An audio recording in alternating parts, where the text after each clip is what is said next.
Hi Year 5, it's Mrs Gibbons here. So we're on to session 3 of our reading now. So we are learning to write our own effective questions. So we are going to continue using the biography of Edmund Hillary, which we have already read through earlier in the week. There we go. So we're going to use these example question stems to write and answer your own questions. Remember, you're going to write a question and you're going to answer it yourself as well. Okay, you must always refer back to the text to find those words and phrases that you need. Okay, so my example question here would be write the verb in the text that means the same as travel. So if I look through the text, I will come to the bit about Edmund and his brother and sister and the fact they commuted over 3 hours a day by bike and train to and from Auckland Grammar School. So even if I didn't know what the word commuted means, I can use clues in the text. The fact it's talking about bikes and trains and it took them 3 hours a day, that's indicating to me that he was travelling to and from his school. So therefore my answer, the word in the text that means the same as travelled, is commuted. Okay, so your turn now. Obviously, I used a verb in the text, but you can use a verb, an adjective, an adverb, a noun. So you're going to write the, whatever it is, let's say adjective, in the text that means the same as, and then you're obviously finding a synonym for the word that is in the text. Okay, so pause this video, have a go at that, and the text that you need is obviously the same one we've been using all week. That is available on the website, and there's a Word document that you can open up. Okay, when you're ready to move on to the next question, unpause the video. Okay, so the next question is a retrieval question. It's something that you can find the information, the answer to that question directly in the text. Okay, you're not going to infer anything, you can just find that information in the text. So I have asked the question, how old was Edmund Hillary when he climbed Mount Olivier? Okay, so I know it's a question about Mount Olivier, so I'm going to scan through really quickly, scan through the text. Right, I've spotted Mount Olivier. So the question I'm answering is, how old was he when he climbed that mountain? So if I just scan back, it says by 20, he had climbed his first major mountain. So I know that he was 20 when he climbed that mountain.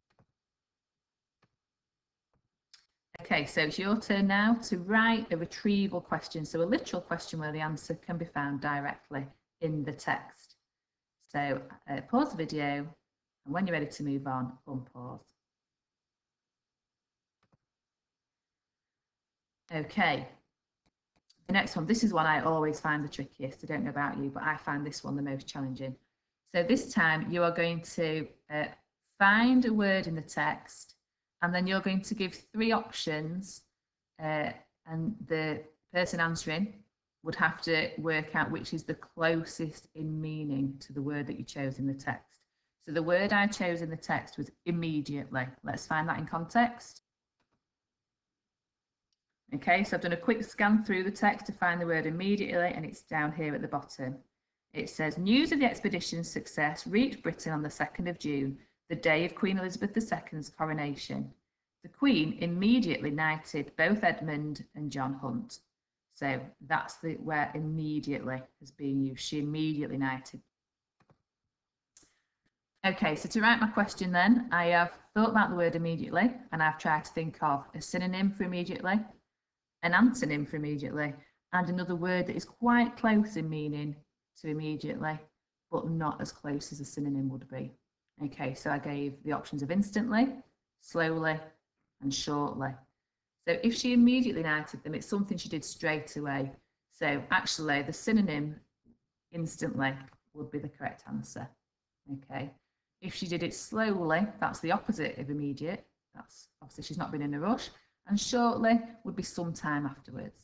So you're now going to choose a word from the text and then write a question that gives 3 different options.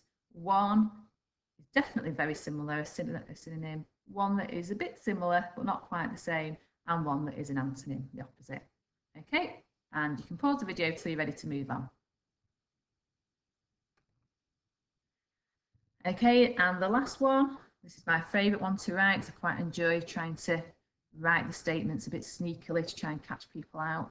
So you're going to write a table, you're going to create a table with 4 statements in. Some will be true, some will be false. Okay, so the first statement I have made is that Hillary conquered 9 other peaks in the Himalayas after conquering Everest. So let's have a look. Okay, so I know it's happened after Everest, so it's going to be in the sort of second part of the text. So that helps me to narrow it down a bit. And I'm just going to read this bit here. It says, Edmund continued to climb in the years that followed, conquering 10 other peaks in the Himalayas. So if I refer back to my table, it said Hillary conquered 9 other peaks, but I've just seen in the text it was 10. So that has to be false. And then I've written there my reasoning. Why was it false? Okay, next statement. In 1960, Edmund founded the Himalayan Trust. Okay, so I'm going to scan through the text. I found 1960. Edmund founded the Himalayan Trust. So that statement is actually true. Okay, so you're going to do the same, but you're creating 4 statements. Remember, for all these questions that you're writing, you need to write the answer as well. Okay, fab. Well done. I'll be back with session 4 shortly. Bye.